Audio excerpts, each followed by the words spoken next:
April 21st, 2011, we waited. We had tried so hard and so desperately to stop Skynet. After fighting for 4 years, we waited for the inevitable bombs to drop, but they never did. They never came.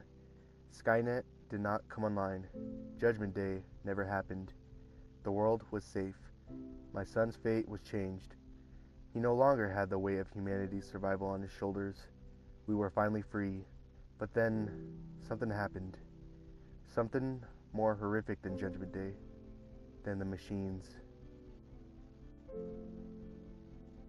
2 days after Judgment Day's supposed date, we turned on the news. There were reports in major cities that a virus had swept the entire United States. People were eating each other. They were going crazy and eating each other. This caused worldwide panic. Within days, the National Guard was overrun. Within days, the power grid went out. Within days, the world had become a hell that was as bad, if not worse, than Judgment Day. Los Angeles, California, June 13th, 2011. Connor household, 2:12 p.m. It had been 2 months since the outbreak. 2 months since the world descended into chaos. Now the Connor household was in pitch blackness. No power meant no lights. No running water. No electricity. At the very beginning, John had lost his mother. She had been bitten by one of the crazy bastards and died. John had been grieving for days, for weeks. The only comfort he could find was crying quietly into Cameron's lap at night to avoid making too much noise. At least living with the Terminator had its perks. Cameron didn't even seem to mind about John's grieving.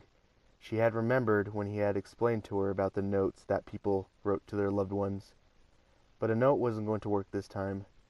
A note wouldn't help the pain. Both John and Cameron were huddled in the middle of the living room, with John asleep in Cameron's lap. "John," Cameron gently shook him awake.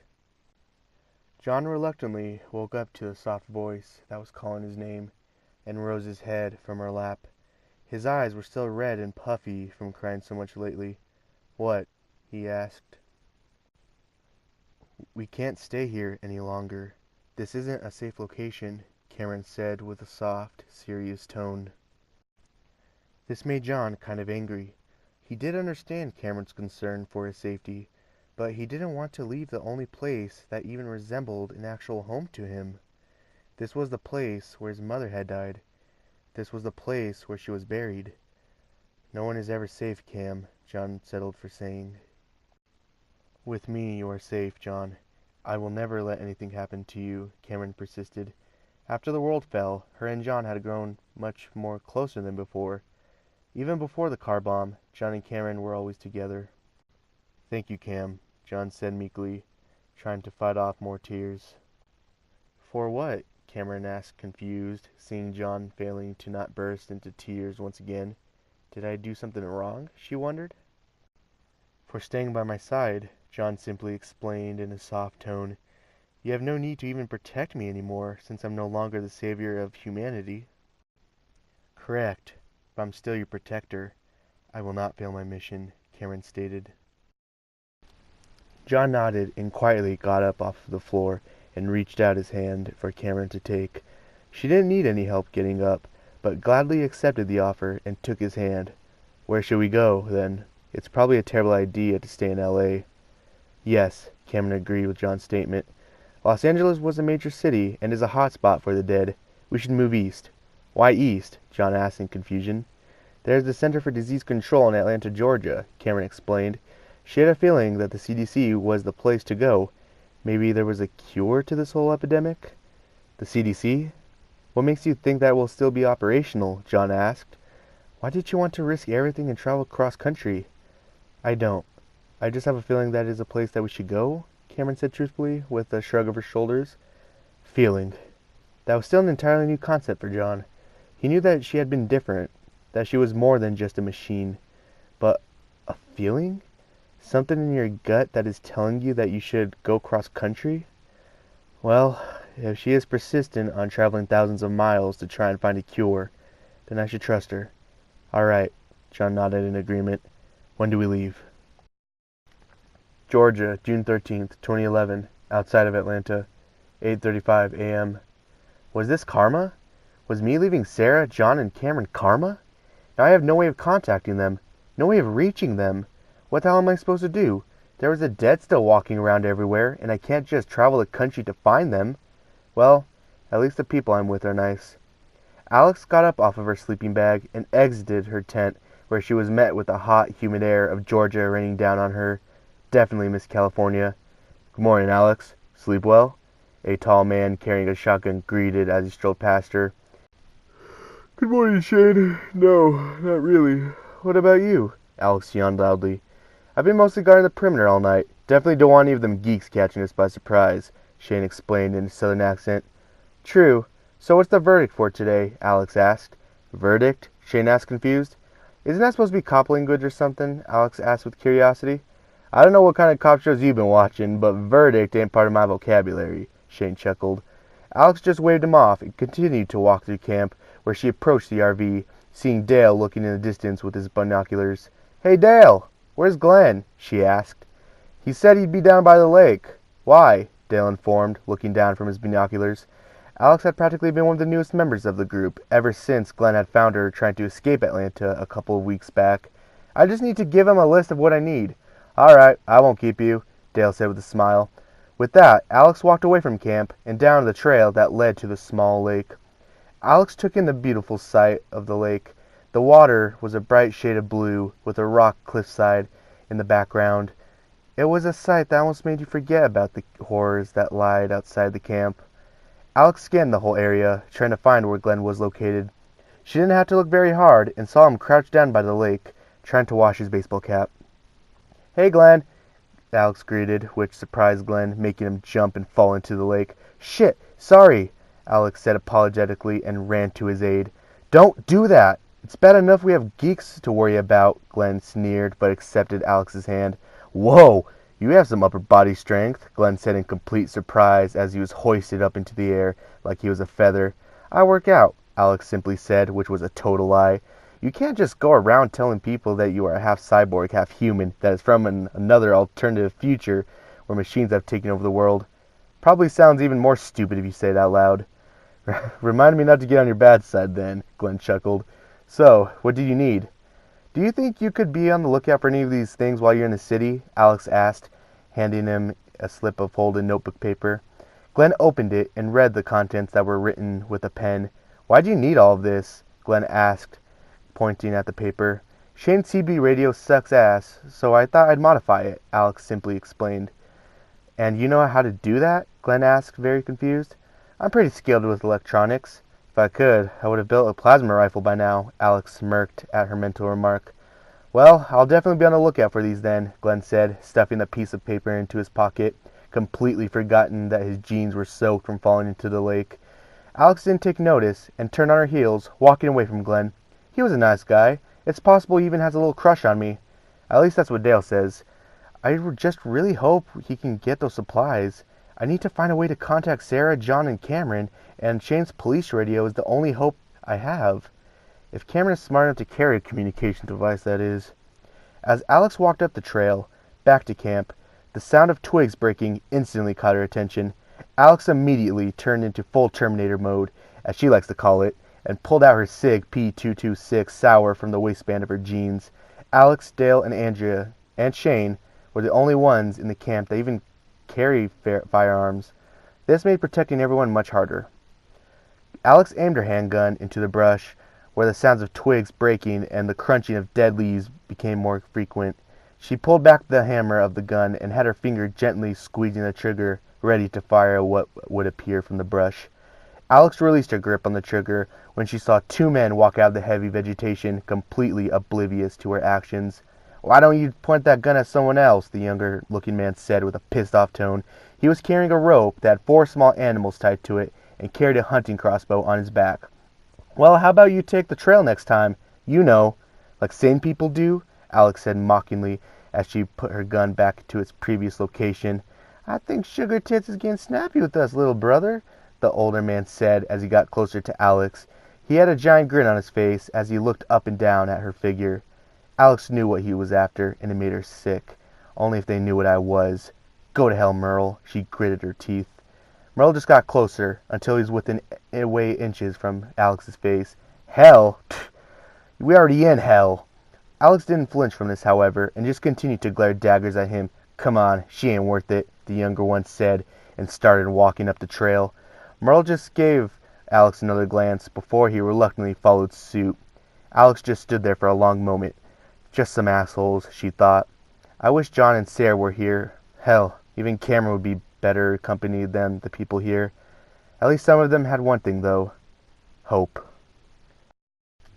Carl! Laurie Grimes called out to her son.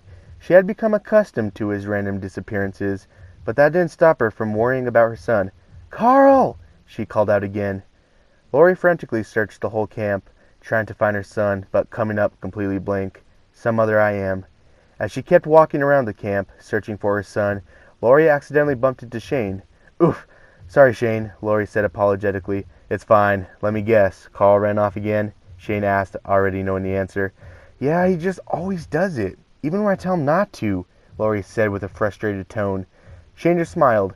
I think I know where he's at, he said, and started walking off, with Laurie following close behind. They both walked across camp, where they neared where most of the vehicles were parked. Laurie looked around each car and saw that Carl was in the passenger seat of an SUV with the seat reclined and a comic book in his hand. Carl! Laurie snarled with anger as she approached him. Carl quickly jolted up at hearing his mother shout at him with an authoritative tone. What are you doing? You can't just go into someone's car without their permission and take stuff. Carl just looked down with sadness etched on his face. He knew he was in big trouble. I'm sorry. He was about to say before someone interrupted him.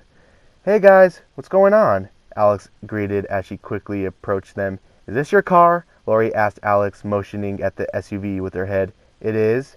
Why? Alex asked with confusion. I'm sorry. My son decided to go through your stuff, Laurie apologized. Don't be. I gave Carl permission to look at my comic book stash, Alex convincingly lied at the older woman, even though technically Alex was much more older than her.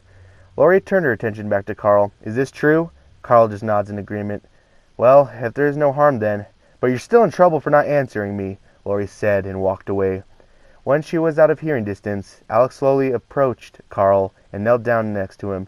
You owe me one, you know that, right? Alex said mockingly with a smile. So, what are you reading? She then asked. This one story with the girl who has metal claws in her hand, Carl said, showing the cover to Alex. That one is my favorite, Alex said with a smile. I'll let you borrow it, if you promise to not look through my stuff again. If I agree, can I read more of them? Carl negotiated. He liked the comic books that Alex kept. Alex just chuckled, but nodded in agreement. Sure. Just ask, though. Thank you, Alex, Carl said happily and wrapped his tiny arms around Alex's waist. He let go a moment later and rushed off back into camp. Alex closed the door of her vehicle and began to walk back as well. Los Angeles, California, June 14th, 2011. Outskirts. 12:02 p.m. John and Cameron had left the Connor household 2 hours ago and were exiting the city on the I-10 highway. It was fairly easy to exit the city through the opposite side of the interstate since everybody was trying to leave and not enter. It made John sad to see his house fade in the distance. It was a place where he had grown up over the years, the only place where he had felt normality. It was easier to move during the daytime, but you were most likely to be seen by the dead. Night was worse, because you were rendered blind. John glanced from the window to Cameron. Unless you're a cyborg, he thought. John and Cameron were currently in Derek's old black Dodge Ram pickup truck with Cameron driving. You've been quiet for 28 minutes. Do you want to make conversation? Cameron asked, trying to act more human around John. What do you want to talk about then? John asked. I don't know. I'm not good at making conversation, Cameron said sadly, hoping that John would maybe start with a topic. That makes two of us, John agreed. They remained silent for another 5 minutes until John broke the silence. Do you think that Alex might still be alive? There's an 87% chance that Alex Matthews might still be alive, Cameron calculated, knowing how smart Alex is. Then what if she comes back and sees we're not there anymore? That would be horrible, John started imagining Alex distressed at not seeing either of them home. She wouldn't go back there. I wouldn't. Cameron said reassuringly. The city is too overrun. She would think the same thing that we are and head east. I sure hope so, John sighed. He took a random glance at the fuel gauge and saw that they were empty. We need gas. I've estimated that we can travel at least 2 miles before we fully run out of gasoline, Cameron stated. She then pulled up a map of the area that she had scanned a while back and pulled it from her memory banks. After going through it within seconds, she found that there was a gas station 1.24 miles away. John and Cameron pulled up to the abandoned gas station and saw scattered vehicles littered across the landscape. Cameron got out of the truck first, making sure that the coast was clear before John could safely follow. John followed Cameron down the rows of vehicles, occasionally glancing inside and seeing rotting corpses inside them. Is any of this similar to the ruins of Judgment Day? John asked Cameron. Very similar, but no, Cameron explained. In the future, there were those who were caught in the blast, and all that remained were skeletons sitting in the vehicles. Damn, John whispered to himself. Cameron found a car that had a sufficient amount of gas inside and started to run a hose through the gas tank. John chuckled a bit at seeing Cameron blow through the hose to extract the gas. Must be thirsty, John thought to himself. Hey, Cameron, need a drink? John called out, unable to suppress a chuckle. Cameron just looked at John with confusion while tilting her head to the right in her normal manner. She then looked back down at the hose and immediately realized what he had meant. No, I do not consume gasoline. It would heavily damage my endoskeleton and possibly my skin sheath. John just rolled his eyes. Typical Cameron. Always having to over-explain stuff. John just turned on his heels and walked away from Cameron and strolled towards the abandoned gas station. It was very quiet. There was no sound that could be heard. The wind seemed almost non-existent, and there was no birds flying about the sky. There was no cars passing by, nor was there the typical plane flying overhead. This made John very nervous. He had never really been out of the house since it all started, not since his mother had died. Cameron sure wouldn't have allowed him to leave with all the dead roaming the streets, looking for their next meal. John as quickly rushed out of his thoughts when he tripped over something and fell to the ground.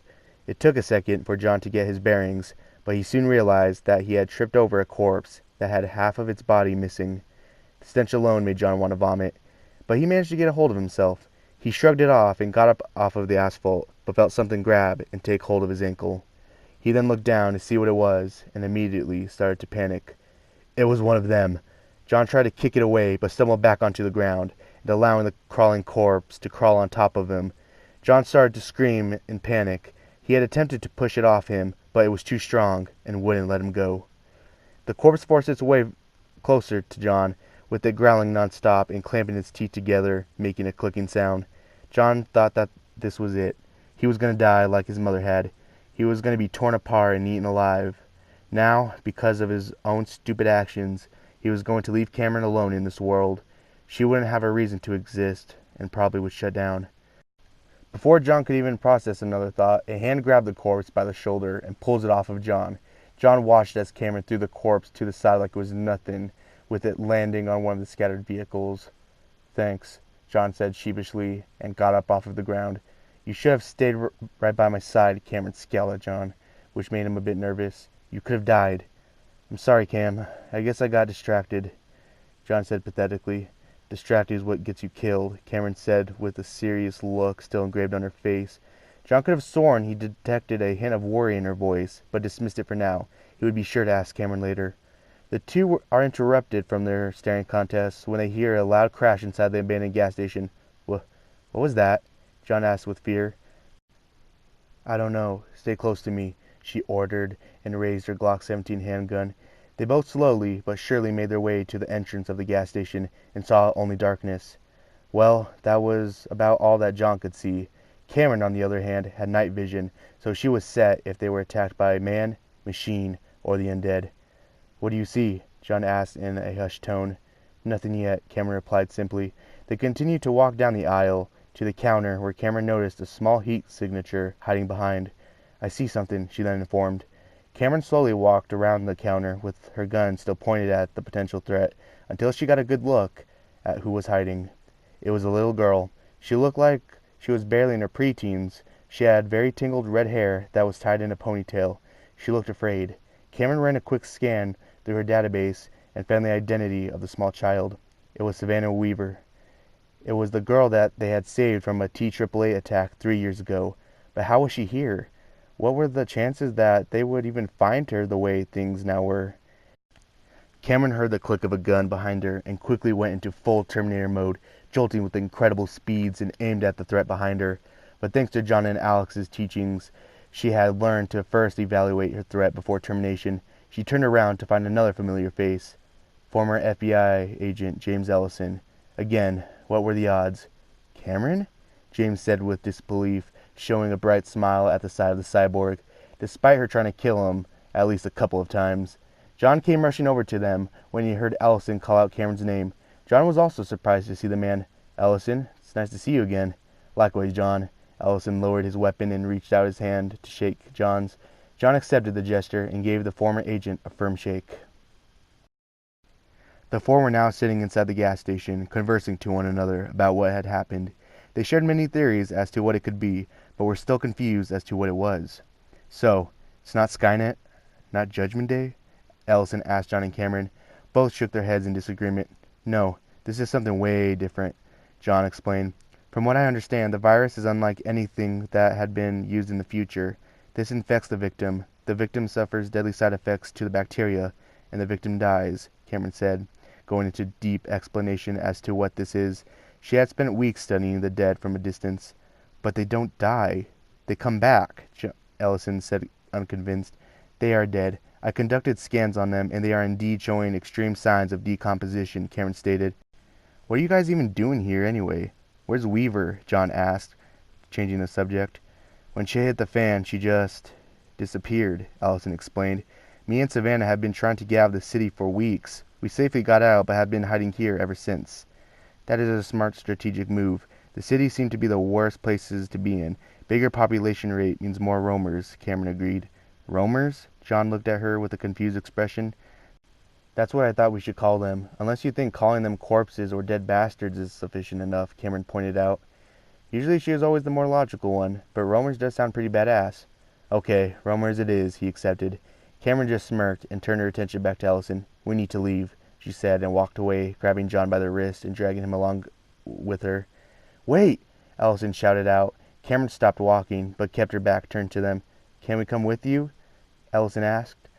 You would just slow us down, Cameron replied coldly, and continued walking away. Cameron! We can't just leave him. He has Savannah, John argued, managing to pry Cameron's hand off of his wrist. They are a liability. They would just get you killed, Cameron persisted. And I'm not? John crossed his arms. That's different, Cameron glared at John with seriousness. How? How is that different, Cam? We need to stick together, John argued more. He needed Cameron to understand that things were now different. This was no longer the world that they both knew. It's what Mom would have wanted. Surprisingly enough, Cameron pondered on the topic for a long moment. They would slow down me and John more. They would also provide a perfect distraction for roamers if we needed to get out of a sticky situation. No. John said no more cold-hearted, calculated decisions. He believes I'm more than a machine, so I should start trusting John more. Fine. They can come, Cameron reluctantly complied. Thanks, Cam, John said, and engulfed her in a tight enough hug that would probably crush a normal person. Meanwhile, Ellison and Savannah stood there, staring at the exchange between the two. Uncle James? Why is John hugging the robot? Savannah asked, confused. I have no clue, Savannah. I have no clue, Ellison said with a little shocked. He knew that what Terminators were. They were cold-hearted killers that showed no remorse for their actions. But Cameron seemed different. She seemed to have a small grasp on humanity. End of chapter 1.